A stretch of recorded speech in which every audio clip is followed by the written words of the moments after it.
wọ́n ní a máa tí ì lọ lẹ́ẹ̀kan ẹ̀dùn ẹgbàá kan sí agídé ìjẹ́ kan kó dúró bágídé ọ̀jẹ̀ méjì yóò jẹ mẹ́ta bí ọ̀jẹ̀ mẹ́ta yóò jẹ márùn ṣùgbọ́n mẹ́ta mo fẹ́ kẹ́ ẹ jẹ.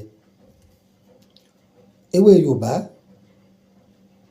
ewé Ọlọ́run ni òun jó yé wa pé ọgbọ́n tí àwọn Yorùbá ń dá láti fi gbára wọn kalẹ̀ lọ́wọ́ àrùn ara àbí lọ́wọ́ èdè ayé.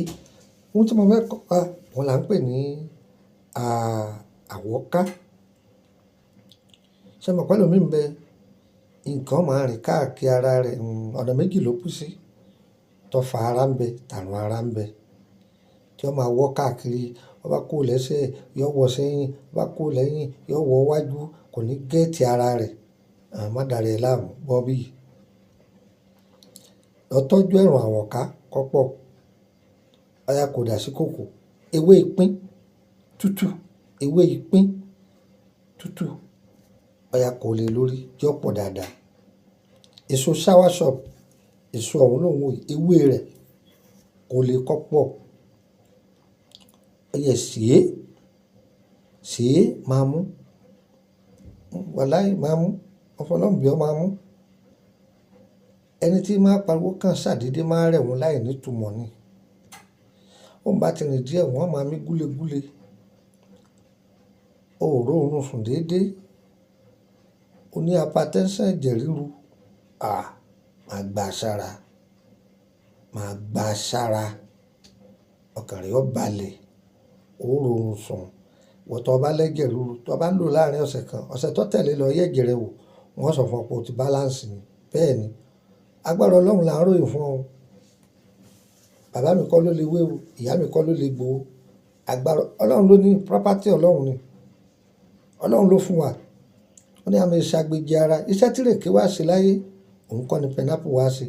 Lórí tàbí kan wọ́n sì jọ ń wo àárẹ̀ ara sàn ni. Kódà iṣẹ́ wọn jọ papọ̀ ńgbà mí lórí tààbò mi iṣẹ́ wọn yìí papọ̀.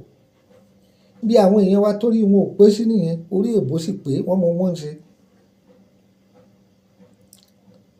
A máa sọ pé a lè léwé a lè légbò. Àmọ́ tó bá padà lọ ka nínú additive chemical drug pẹ̀lú natural drug èwo ló wà òkè. Ṣé additive chemical ta combine chemical jọ sóhun ló wà òkè àbí kó já ewé Ọlọ́run kó wá egbò Ọlọ́run ọ̀pọ̀fọ̀ tó sì ṣe tó ń gba sára. Ẹ lọ wo àwọn Korea ẹ lọ àwọn Ṣínúà àwọn China ẹ lọ ilẹ̀ Lárúbáwá ẹ lọ káàkiri rí tí wọ́n pé wọ́n mọ wọ́n ń ṣe. Sórí àwa Áfíríkà yìí nìkan só tí ẹ̀ rí tó worst jù Nàìjíríà wa yìí ni ìgbéraga ò jẹ́ agbádùn. Àwa ò gbọ́dọ̀ ọkàn kú fọ́tayọ̀ ni ẹ̀rín ẹ̀ pa mí. Ogun oríṣiríṣi ló wà. Ká sábà ń tẹ́ ká máa pẹ̀gẹ́ sí kinní kan àwọn oògùn kan nù. Oògùn ni lọ́dọ̀ ẹni tó ní. Àwọn oògùn kan sì ń bẹ kó jẹ́ pé ìgbára ẹni kalẹ̀ lọ́wọ́ àwọn ẹ̀mí òkùnkùn àwọn ìyẹn dá. Àbí ìtọ́jú àrùn ara àwọn ìyẹn dá. Nínú àwọn oògùn òun náà ni àwọn òrùka wà òrùka. Àbí kó gbé ìwo kàǹkà lọ́wọ́. Nínú oògùn náà lọ́wọ́ ìyẹn kọ́ là ń bọ̀ sọ. Ìyẹn kọ́ là ń bọ̀ sọ. Ihun tí ó jẹ́ kó gùn lẹ́mìí tí ẹ bá lówó tí ẹ bá lálàáfíà ara yóò kú dànù ni o. Yóò kú mọ́nà káì. Bẹ́ẹ̀ ni Ọlọ́run kó dúró tì wá o. Àfikún tó yá wa pa wá o. Àrùn àìmọ̀dí Ọlọ́run máa fi ṣe wá. Boy gba nọ́mbà yìí ò mọ́ ọ́dọ́ +2348032983298 +2348032983298 gba kásì +2348133155111 +2348133155111. Sórí tó bá ti pe méjèèjì direct tí ọ lọ mi ò sí lórílẹ̀‐èdè Nàìjíríà bá mi sọ̀rọ̀ lórí WhatsApp ń dọ̀ lóhùn. Sórí nọ́mbà tí mo wá fi lẹ̀ èèyàn mẹ́rin ló wà fún. Ìwọ tó fẹ́ wọnú WhatsApp group tó jẹ́ private 10,000 ló fi wọ bẹ̀. Tó bá wà ní France 10,000 CFA tí ṣe dí mi lóṣù bá parí ó sì máa sàn mí. àyè wà fún ọ láti béèrè àwọn iṣẹ́ oríṣiríṣi ń bẹ. Ọ̀sáyà ń béèrè ìgbàdí, ọ̀ṣọ́gun àfọ̀ṣẹ ń bẹ o, àrùn ara àbí àwọn nǹkan ìdènà táwọn ẹni ibi tí wọ́n fi dé gbogbo nǹkan ìtúsílẹ̀ yẹn à ń ṣàlàyé ẹ̀ ń bẹ. Ọ̀gbọ́ èyí tó tún á tẹ̀lé bóyá o fẹ́ ra àwọn nǹkan táǹtà bẹ́ẹ̀ bí tùràrí, ọṣẹ aporó ọ̀fà, ọṣẹ ìṣẹ́gun kankan.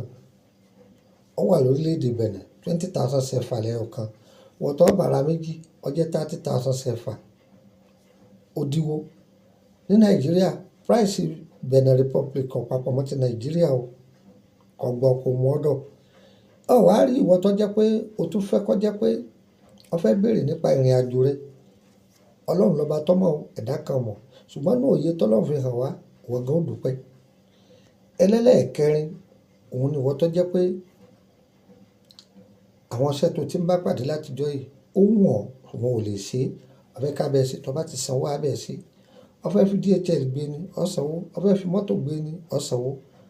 Mo rò pé mo ṣàlàyé yé wa láti Ìkòròdú garage mọ́tò tí ń lọ báyìí kò ní Emily bus stop, Emily Street number 50 lẹ́gbẹ̀ẹ́ ilé lọ́yà ọ̀dọ̀ mi nìyẹn ní Nàìjíríà. Ní orílẹ̀-èdè Benin kò tí ì dé Gàkàn. Ẹ̀gbọ́n ibi Túndé Motors ti ń ta mọ́tò níbi ẹ̀yìn ọjà Adégàkàn ń bẹ lọ́dọ̀ mi. Ẹ̀yin èèyàn mi ní ìlú Abidjan, mo ní kí n máa ti wòye sọ fún yín. Agbára Ọlọ́run tó bá ti di ní oṣù kẹsàn-án, á pàdé ara wa. Oṣù kẹsàn-án yẹn wọ́n máa fẹ́ wọnú oṣù kẹwàá. Á pàdé ara wa ní Sódèsì Makassi Àbọ̀bọ̀ ní orílẹ̀-èdè Côte d'Ivoire. Ọ̀pọ̀lọpọ̀ àwọn tí wọ́n gba ìtọ́jú lọ́wọ́ ẹjọ́ tọrọ àfẹ́kọ́ máa pẹ́. Nǹkan tí èèyàn bá ń lò kó mi ọ̀sáré máa ba lẹ́nu. Ìyẹn ní jẹ́ pé èèyàn gba ìtọ́jú tó péye kò sì jẹ́ nù. Gbogbo ẹ̀yin tí ẹ bẹ̀ wá sẹ́ńbẹ̀ tí iná ti tò àbàyìn kò dání. Nọ́mbà Abidjan mi òun lẹ̀ ń wò yìí. Ẹ ti gbọ́ mi òun lẹ̀ ń wò yìí. Tó yọ̀yọ̀ wá o kò ní yẹ ẹ lẹ́ ń ta fẹ́ wọ́n ní tí ń fa ọ̀rẹ́ nọ́mbà orílẹ̀-èdè Benin +22954651928 +22954651929 kò jù bẹ́ẹ̀ lọ yọ̀yọ̀ wá kò ní yẹ ẹ lẹ́ má ì tí ì lọ ọmọ pọ́kẹ́ ọ̀kan ẹ̀ ń fún yín lọ́kàn ẹ̀kún. Sọ̀rọ̀ lẹ́ẹ̀kẹta yọ jọ lójú ire o ire kàbìtì.